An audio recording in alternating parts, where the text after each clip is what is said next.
Oke, bismillahirrahmanirrahim. Assalamualaikum warahmatullahi wabarakatuh. Kembali ketemu lagi dengan saya, Arif Setiawan. Bagaimana kabar rekan-rekan mahasiswa?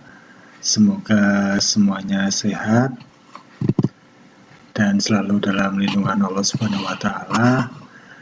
Saya ucapkan selamat berpuasa di bulan Ramadan ini. Semoga kita selalu diberi keberkahan dalam menjalankan ibadah puasa ini.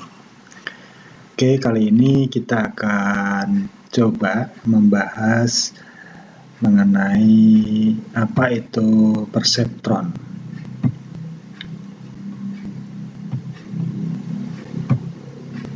Ya, perseptron adalah salah satu bidang dari jaringan saraf tiroan ya yang paling sederhana. Kenapa sederhana? Karena di sini hanya membutuhkan satu layer aja. Digunakan untuk pengklasifikasian pola khusus yang biasa disebut dengan linearable separable. Ya.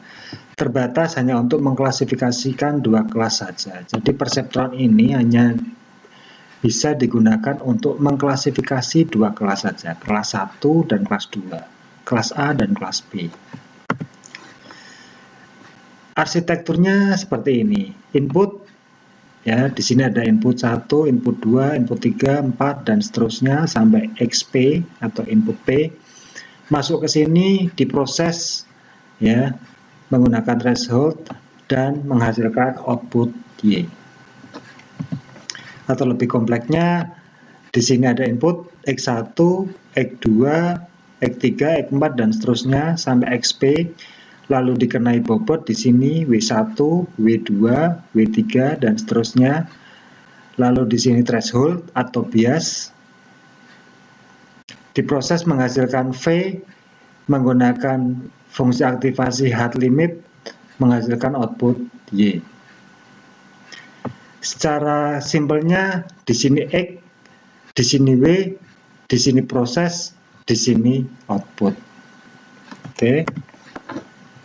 Perseptron hanya menghasilkan dua klasifikasi saja, yaitu kelas 1 dan kelas 2. Jadi hanya memisahkan objek menjadi dua klasifikasi.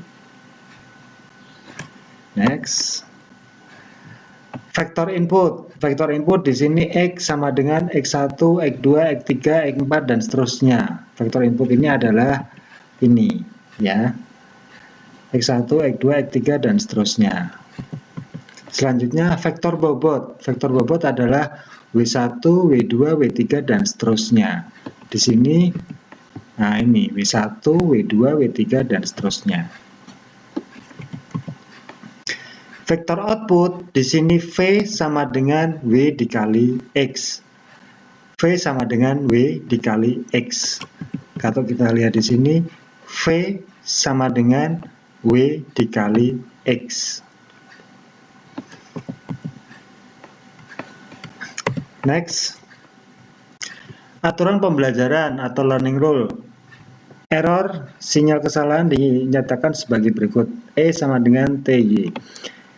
Jika E sama dengan 1, maka W baru sama dengan W lama ditambah X. Jika E sama dengan min 1, maka W baru sama dengan W lama dikurangi X. Jika E sama dengan 0, maka W baru sama dengan W lama. E ini apa? E ini error atau sinyal kesalahan. E sama dengan target dikurangi output. T ini target, Y ini output. Ya.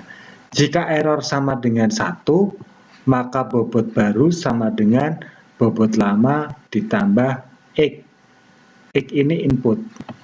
Jika error sama dengan min 1, maka bobot baru sama dengan bobot lama dikurangi X.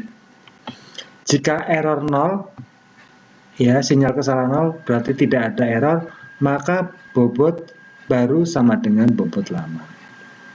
Atau dirumuskan, W baru sama dengan W lama plus E kali X. B baru sama dengan B lama plus E. Keterangan variabel E adalah error, T adalah target, X adalah input, Y adalah output, W sama dengan bobot. Ya. Contoh kasus, bagaimana membedakan dua gambar ini? Yang ini jeruk, yang ini apel. Kalau secara kasat mata, kita sudah bisa membedakan ini. Ya, ini foto jeruk, ini foto apel. Nah, bagaimana kita bisa memprogram sistem komputer sehingga ketika kita input ini, sistem bisa mengenali bahwa, oh ini jeruk. Ketika kita input gambar ini, maka sistem bisa mengenali, oh ini apel. Ya, seperti sudah kita jelaskan sebelumnya, kecerdasan buatan ini membuat komputer bisa menjadi cerdas, seperti cara berpikir otak manusia. Jadi bagaimana kita mengenalkan objek-objek ini ke sistem. Bidang ilmu yang dipakai ini adalah bidang ilmu image processing. Kenapa? Karena ini adalah image yang kita olah menjadi satu objek yang nanti diproses oleh sistem. Bagaimana caranya? Ini kita rubah dulu ke bentuk metrik. Ya, ke bentuk metrik. Kita contohkan di sini ada apel sama dengan target sama dengan 1, jeruk target sama dengan 0. Input berasal dari sensor. Sensor warna merah 1, bentuk bulat 1, tekstur kasar 1. Tidak merah 0, tidak bulat 0, tidak kasar 0. Misal terdapat input dan target seperti ini. Yang pertama sensor merah 1, sensor bulat 1, dan tekstur kasar 0. Ini apa berarti? Merah, bulat, tidak kasar. Berarti ini apel. Ya.